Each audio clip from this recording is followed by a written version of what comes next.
গাছে গাছে ডাকছে পাখি, সকাল হয়ে গেল। দক্ষিণের ওই উষ্ণ হাওয়া বসন্ত নিয়ে এলো। নতুন দিনের হলো শুরু, বকুল ফুলের গন্ধ। শীত যে এবার বিদায় নিল, দরজা কেন বন্ধ?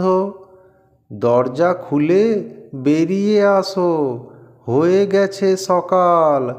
কচি পাতায় ভরে গেছে সব গাছেরই ডাল। পলাশ গাছে লাল ফুল দেখতে লাগে বেশ। সবাই এখন খুব খুশি, শীত যে হলো শেষ।